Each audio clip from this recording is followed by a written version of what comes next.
Why does autism and music have such a relationship, and why are autistic people connected to music? We're talking about all that and more right now.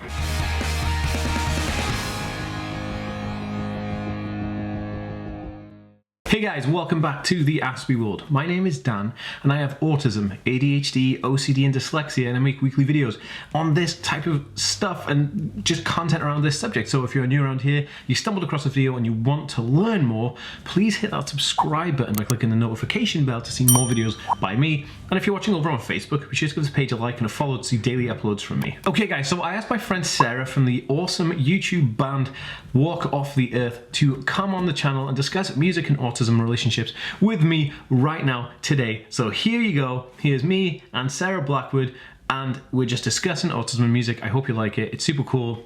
Let's get into it. Okay guys, so I have an awesome guest today who's going to be, we're talking about music and autism kind of, but it's how it works together. So I'm talking about the autism side, and Sarah from Walk Off the Earth is here with me today, which is pretty awesome. I'm super stoked about this, and I'm actually a huge fan of Walk Off the Earth now because my son listens to Walk Off the Earth every single day. just that's all he does. He just listens. His favorite song is Taekwondo, right? Nice. And that's what he just all day. Literally, he was like, "Oh, mom," and he'll just put the same thing on all the time. So we know like every word. The video we could recreate it. It's easy peasy. But anyway, I wanted to talk about autism and music because I feel like there's a really good relationship there. And anyone who's watched my channel for a long time knows that I am a multi-musician and I play like loads of different instruments and I've been in loads of different bands and all that kind of stuff. And I'm a songwriter. I've got like records out in the US and Japan and stuff. So I love music. Music is awesome, but because music has a relationship with numbers. So we're going to start doing a bit of a discussion now with Sarah because she's lovely taking the time to talk to me today, and we're going to do a fun little kind of like pop quiz on autism and general knowledge in the end, which is cool. It's only 4 questions, so we'll see how we get. Well, there's actually another question as well. There's a 5th question, right? If you're doing poorly, we can check a 5th question to see if you can win, but we'll see what happens. Right then. So, Sarah, I have to ask, it's a question, right? Yeah. So when I put this out, a lot of my fans were like, "Oh, I love Walk Off the Earth. It's going to be really cool to have Sarah on the show." And I was like, "Okay, cool." So this is for anybody watching who's watched any Walk Off the Earth videos, right? There's a video called, is it Hold On? And you guys are holding on, like doing a Hold On-a-thon. Yes. Yeah. I want to know, right? Are you actually holding on that whole time, or is somebody running in with like a stand in between? No, I wish that. It's funny actually because when we were coming up with a concept for a video for that song, someone, I can't remember which one of us said that, like, "Oh, why don't we just hang on something? We'll hold on and we'll make it like this thing and we'll hold on for the whole video." And I was like, "Yeah, sure, no problem." And all the guys were like, "No, like that's impossible. You can't hang from something for 3.5 minutes." And I was like, "Whatever." So we got the whole setup and everything, and then we got into kind of the rehearsals for it, and I was like, "Oh my gosh, this is impossible." Like I realized how hard it actually was. So what we did was, you can see in some parts of the song we're in slow motion. So when you film something and you want the result to look like you're in slow motion, you're actually filming it twice as fast in real time. Yep. So the song went from being 3 minutes to 1 minute and 15. So it made it a lot easier to hold on because it was to hold on for a lot less time. Yeah. Okay, that's perfect. I wondered why, because it's like I noticed it when like Johnny jumped off the bar. He was like in slow motion when he like does something with his jacket, and I thought, "Oh, that's weird. Have they slowed it down? Like, was it filmed on 120 or?" Yeah. I wondered what you found. Awesome. There you go. So my question has been answered. I will sleep well tonight knowing that I know if you guys... And you did hold on, and it was quite interesting to see that. Anyway, so... right. Okay, getting on with the questions. Okay, so I just want to know, Sarah, how did you get involved with music? It's in my soul, and it's just a part of who I am. And when I was little, I really loved to sing and to dance. Like, if we were baking cookies or doing stuff in the kitchen, I was always singing. And but it wasn't until I was kind of in my late teens that I really started to think I wanted to do it as a career. It wasn't really until I was about 22 where I actually started taking action. And I knew I was an artistic person. I knew I had to be doing something creative. It took me a while to kind of figure out what the thing is that I wanted to dedicate myself to 100%. But I always loved singing, always loved music. I come from a musical family, very creative family. And it was just in my blood. And when I decided to do it, just like anything else in my life, I go 110%. So Definitely. that's what the I way to go. did. And it's great. I'm super grateful that I get to do what I love for a living. It's amazing. Yeah. Yeah. Amazing. No, I also, that gratitude for what you do job wise, I love it as well, because obviously doing YouTube and like making videos and informing people and educating people and helping people. Exactly. I absolutely love it. I mean, Yeah. doing that as a job is the most rewarding thing ever, Yeah. regardless of how much money you make from doing it. The fact that you do that and that's your job is just wow. Yeah. No, I It's great. totally, I get you there. And that's cool. And I love it. And I come from like a musical family as well. So I totally relate to that. It's like my dad's a musician. My dad's a professional musician as well. He has been his entire life. Like he Nice. like just gigs the circuit like crazy, man. The guy's in his 60s and he's still going. Like it's crazy. He's a cool dude. But like, but funny enough, he didn't get me into music. How weird is that? Like it wasn't my dad that got me into music. So Yeah. Well, how weird is that? Yeah. So right, okay. So why this is a question, right? So with music, and this is kind of like a more of a discussion type question. Like, why do you think music appeals to everybody? And this is my take on it. I think music appeals to everybody in a way because it's borderless. Because there's no restriction with music, right? Yeah. But I don't know. What's your take on it? Why do you think that people are so like drawn to music? Well, it's a global language, and Yeah, it's there you something that is in our souls when we're born. Mm-hmm. If you look at videos of kids hearing a song for the first time, or it's everywhere. I sang to my kids since they were babies, since they were in my belly. It's just this like natural thing that human beings are connected to. And it's something that every person in the world is connected to, right? We all love music. Like, I don't know one person that's like, I don't like music. You know what I mean? No, it's weird. Like, no, you're absolutely right. And it doesn't matter like what type of music it is. I feel it's like you almost have this kind of like relationship to the vibration of it. Exactly. Like, it has like a Exactly. It's like it's in us. So when I put a song on for one of my kids when they're little babies, and they just start doing this, it's like that's almost, it's an instinct. It's almost like crying or laughing. It's just it's in us. It's ingrained in our makeup.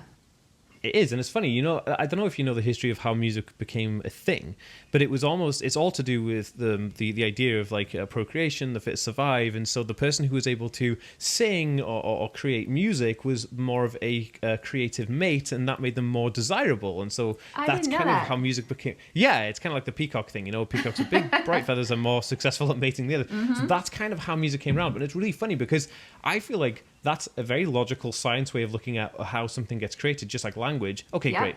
But like it's deeper than that. You can like feel music, you feel it. Like, I don't know. It's just, it's fascinating. Like it changes the way you feel as well. Like, so you can change your moods. And when you listen to certain pieces of music, especially classical pieces, like you can almost picture like scenes, right? And I think that's just crazy interesting. Like, how does music do that? And it's great. And it's just pushing air and vibrations towards your ears, which that's fascinating, right?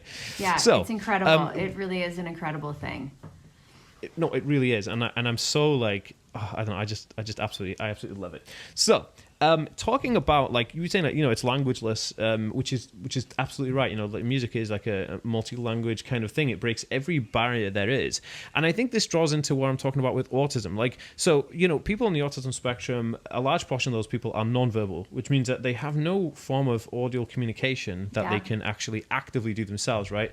I'm lucky in a way where I have a diagnosis of Asperger's syndrome, which means that I'm kind of like I don't like to use the term, but more of a high functioning autistic, which is giving me the ability to do this channel and do these things that I do, advocating for people who don't have a voice. It's incredible. It really is.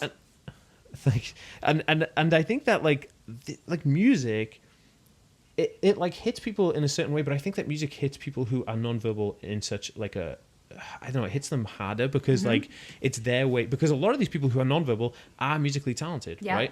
Yeah. So I know a lot of my friends who are autistic are like super like music geeks who just like, they just play everything and they can learn stuff. Like I'm self-taught as well. Like every instrument I play is self-taught, and I feel this resonates with other people because, how can I explain? If you can't verbally talk and express emotion, you could do it through music, right? Yeah. How crazy is that? I feel like that kind of is on a similar level as, if one of your senses is gone, if you can't hear, then your sense of sight is stronger. If you can't see, your sense of hearing and your sense of feeling and your aura is more powerful. And I feel like maybe that's kind of on the same the same level, where if you can't 100%. if you can't communicate, then why not communicate your feelings through something like music? Yeah, 100%. Like Yeah. a different language. Like it is a different language. It's like creating a language that anybody can understand. Yeah. Because you feel it as well as like listening to it. Like it's just fantastic. Yeah. And I think that the people who pick that up because there's this relationship, right, between music and mathematics. I don't know if you know this. I mean, so I can't read music, but no doubt I know that, and my kids are actually learning how to read music right now. Oh, they are. So, Wow. and I'm learning at the same time. But absolutely, it's absolutely mathematical for sure. Yeah, no, and it really is, and it's funny because like I love counting. I know it sounds really bizarre, but I count to kind of calm down as well. So Yeah. I count a lot of the times, and I find myself counting, and I love maths and stuff because I'm also a chemist. I don't know if you know, but I no don't think I way. told you, but so yeah, I have a degree in chemistry, and I Amazing. love science. And thank you. And one of the things I loved about science is because it's mathematical, right? But when I was applying, and this is really funny. This is a true story. When I was applying to go to university to study chemistry, I had nothing to my name. I had no qualifications or bugger all. And my teacher at the time said, "Oh yeah, but you're very musically kind of like in tuned, and you've got all these records out, and you do all this stuff." And I said, "Yeah, but what's that got to do with science?" And they said, "Look, it's mathematics. The fact that you count the way that the music exists, the whole beats, the timings, everything is down to counting, right? In mathematics, Yes. Yeah. everything. Yeah. So I wrote that into my application to university, and they took it and said, "Yeah, and they gave me a place in the course straight away, just from that bizarre interview I talked about music." Yeah. Which I found was amazingly funny, but Yeah, that's- it has that relationship, right? Absolutely, it does. Yeah, you're so right. We're experiencing right now our 6-year-old. He's learning the drums, and he has it. He just gets it. He has that internal rhythm, and then it's with Luigi, our second. It's a little bit harder to get him to stay on beat. I think everybody has their own way of connecting with music and connecting with rhythm and finding out what it is that is gonna inspire them within that world. And I think that's like what you just said, connecting those two together. Absolutely, yeah. It's all about counting, right? 1, 2, 3, 4. It is. It's like that's what you're saying. Like that internal rhythm is just literally you counting in your head, but not even in your head. It's like in your soul, isn't it? It is. That's the other thing. Count. It's not even. You're not even actively counting. You're just feeling. You're feeling it, and it's all within too, right? Like there's so much emotion and so many other things that are connected to that beat that you're counting subconsciously or consciously. There's a whole world that comes along with it. It's so funny. No, you're absolutely right. And it's bizarre. Like whenever I'm playing, because obviously I sing and I play. So in the band that I'm in right now, I play bass guitar and I sing. Well, actually, I play a bunch of instruments in this band, but when we're live, I play bass and I sing. But when I'm singing, I'm not even actually thinking about playing bass. It's almost like you just feel like. Oh my gosh.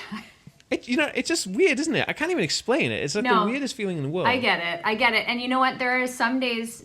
I mean, being on stage is one of my favorite places to be. But there are some days where, if we've played, 35 shows in a row, and we're kind of like in this really great groove, where you could be playing a bass line or a guitar or singing and thinking like, what am I going to have for dinner tonight? Because that's exactly. And right. then you all of a sudden snap back to reality and go like, how did I get through that song? When all I was thinking about was like what I'm gonna pack for the next trip that we're going on. Like, it's so crazy. I totally relate. It's so funny. And like, you can do that. Do sometimes though, I get too, I think it's like obviously it's my Asperger's, and I get too hyper focused on things when I'm doing the same thing. I'm on stage and I'm singing, and we were doing this show with Wheatus, because do you remember those guys? Oh my Wheatus, god, yeah, Teenage Dirtbag, of course. Yeah. So they did a song with us on our album because we're really good friends with those guys. Oh, that's awesome. Yeah, it's dope. I'll send it to you anyway. It's really good. Yeah, really please good. do. But we were doing a show with them, I think, or we did like a warm up show for their show. It was like the day after. Anyway, there was a bunch of people there, and we were like rocking this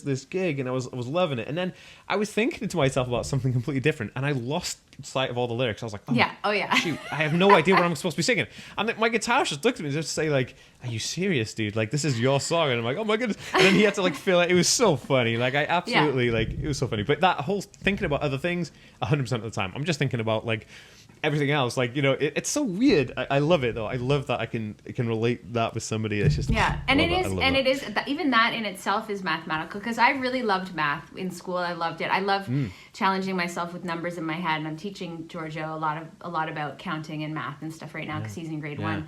And like that, it's the same thing. It's like you're in your brain, you're figuring out, you know, numbers or things or this or that, doing, and then all of a sudden you're just like, what world am I in? Yeah, you kind of lose yourself down that track of focusing on something, and then you're like, "Oh shoot, yeah, we're supposed to be doing that." Yeah.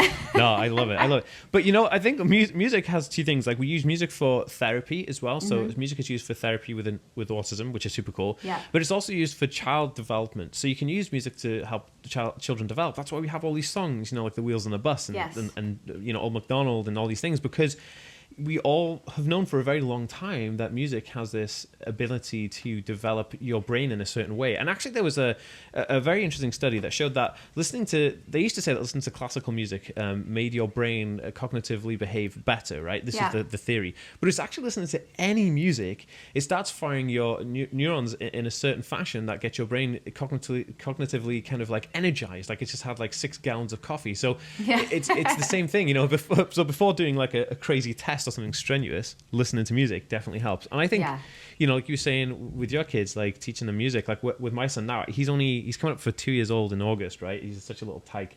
But like I get the guitar out and the ukulele, and he loves the ukulele. And just like I said, he's obsessed with your guys' music. Like it came on randomly on YouTube because we had some of your songs for years, and he just loves you guys. And I think, and I love that he loves you guys because you guys are super creative and multi-musicians. I was like, yes, like he likes a good, you know what I mean? Like that, he likes good music in that way. And it's also something I think that grown-ups can watch as well. It's almost like the Muppet Show. It's like there's a lot of content out there that you're just like, I will rip my hair out if I have to listen to this woman sing this song one more time. But that's kind of like the in between, because if you have our music on our videos, and there's so many of them, like because Romeo, our youngest, loves watching us, and we actually just had to introduce him to somebody else because we were like, okay, enough. Enough of your own So we music. started watching Scary Pockets, who are also very good. But it's we use a lot of there's a lot of really childish stuff because we're all kids at heart in our videos, but they're very grown up friendly too. So you won't be like ripping your hair out, being like, I can't watch this. No, I know, I love it. That's why I love when he wants to put on one of your playlists. I'm like, oh yes, thank you. Nice. It's not another like Frozen record or like, you know, because he does love Disney stuff, obviously because he's a kid, but he's way more into like actual muso music. Like it's so cool. I love that, and he's gonna be such a dude. Like we skateboard a lot, and so I get him like skateboards and stuff, and starting him young on skateboards and music. But you know what he's like. Anyway, that's amazing. Thank you, man. That's awesome. No, and he's cool, and I love it. So right then, okay. So for this portion of the video, I did this with Saffron Barker, and Saffron got 50% of the questions right and 50% of the questions wrong, unfortunately. But there is an element of like you could probably figure this out, but I don't know. The only thing I'm worried about is maybe one of the questions is more like British related. Maybe I don't know. Actually, maybe not. Okay. Right. Let's get into it. Okay, Sarah, this is the quiz, okay? Here we go. We got 4 questions and possibly 5. We'll see how we go. Okay, the first question is, which one of these items are made by an autistic person, okay? Is it Dyson Hoovers, TikTok the app, or Rick and Morty the Netflix show? Oh, okay. I don't know the answer, so I'm going to guess. Okay. What was the first thing? Dyson vacuum cleaner, TikTok the app, or Rick and Morty the Netflix show? Dyson? Oh, no. That is the wrong answer. I put that one as a booby trap, really, because obviously it's like technological and kind of... Okay, it's actually Rick and Morty, the TV show. I was going to say that. No, you shouldn't say that. See? Never second guess. I know, so Rick and go Morty, with your guess. Okay. Yeah, I know. Dan Harmon, right, is the guy who made Rick and Morty, and he's actually on the spectrum. And he's cool. And actually, in one of the episodes of Rick and Morty, Rick's playing Minecraft, and he says, "Hey, this must be why autistic people really like this game. I'm hooked." So it's really cool. He kind of hints towards Grandpa Rick being autistic, so that's kind of cool. Yeah. All right. Yeah. So, question 2. Which one of these? You might get this one, I think, because this one's music related. Which one of these people are autistic, okay? Is it Susan Boyle, the singer, Nelson Mandela, or Piers Morgan? Nelson Mandela? Oh no, it's not Nelson Mandela, Oh my but Saffron gosh. said the same thing.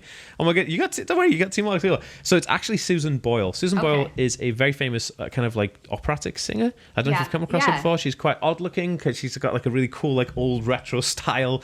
But Susan's actually on the spectrum. She has the same diagnosis as me, actually, to be totally honest. So that's kind of super cool. But yeah, she's cool, and there you go. But if anything, this is a lovely little kind of learning quiz kind of like I feel like this is very factoid educational session for me. Yeah. No, it's super cool. Right, okay. Question 3. You might get this one right, actually. Which company do you think specifically has a program that employs autistic people? Okay, so one of these companies I'm going to name has a program that they just employ autistic people. Is it Google, Twitter, or Microsoft? Which one do you think? I mean, I would say hopefully all of them. Yeah, But I know, Google, right? Twitter, or Microsoft. Google. Oh no, it's not. Oh my Google. God. It's yeah, I bet you were going to think your second guess would be Microsoft, right? Yeah.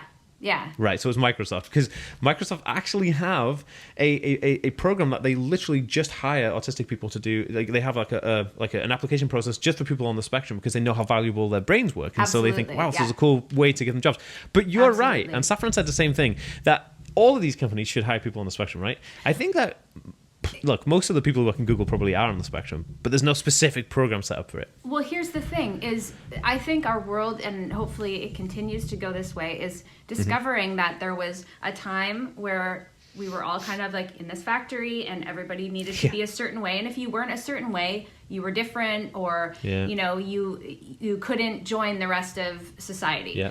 And now I think over the years, things are changing so much. There are programs they're starting to realize that kid's not going to learn that way. And this, you know, this kid excels when they do things this way. And, you know, schools are changing, programs are changing.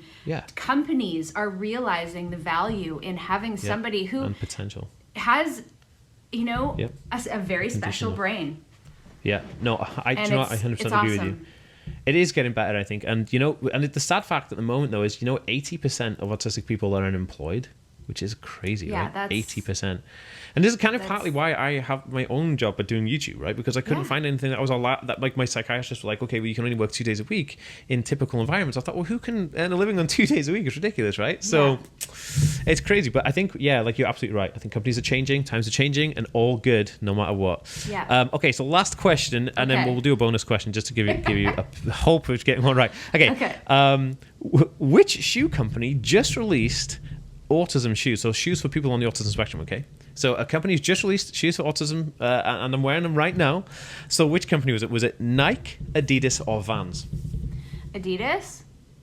No, it was Vans. Sarah, my goodness me. Look, I'll actually show you. Look, check this out. Look at this. Okay, tell me what's the special thing about these shoes? Why? Okay, so guys, anybody wondering why Sarah's looking down is because I'm showing her on our other call, on our face-to-face camera, what the shoe is. They look so cozy. They look super comfy.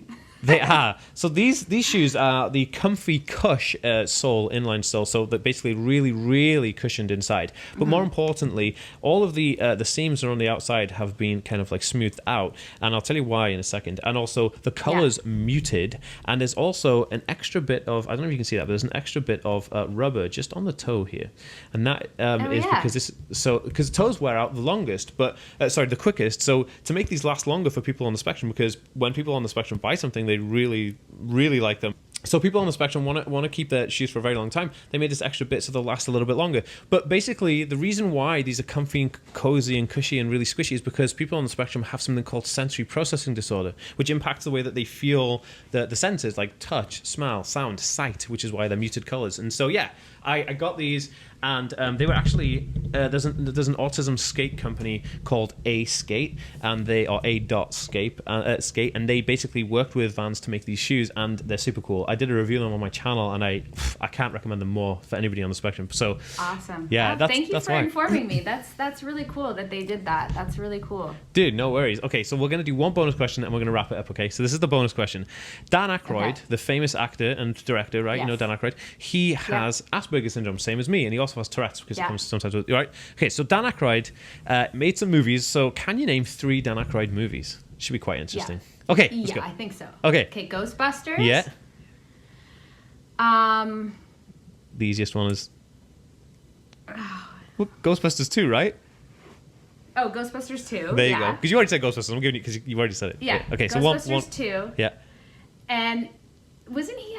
There was one like where it's like Parenthood or something like that. Oh, what about there's one really musical one, dude, that you should know. Oh, Blues Brothers. There you go. You did it. You got a question right. Yay! Yes. Sarah has 1 question out of 5 right, which means unfortunately she didn't win the quiz. But it was good. It was a good learning curve, right? Absolutely, yeah. Blues I Brothers. know more now. Great movie. It's a great movie. And Dan Aykroyd's a great guy. He has the same condition He's as so me, good. where he barks in his sleep. Right? I know it sounds weird, but I bark Really? in my sleep. Oh yeah. I don't do it as much anymore. I have this kind of like sleep epilepsy now, which is weird, right? Because epilepsy comes hand in hand with autism a lot of the time. But I used to bark a lot, and so my girlfriend would be like, "You're barking again." I'm like, "Uh-oh." I don't know why. I think it's to do with like I have no idea, but he does it as well. So Dan Aykroyd barking in his sleep. How cool is that? Actually, a friend of mine who's a comedian does the same thing. You're what? A friend of mine who's a comedian does the same thing. She barks in her sleep, but she's got Tourette's, so it's quite interesting. Yeah, I mean, people do some weird stuff in their sleep. I'll tell you that. They really do. This is true. It is. Yeah. But Sarah, thank you so much for coming on the show and doing this cool, awesome information kind of giving musical related autism episode of me.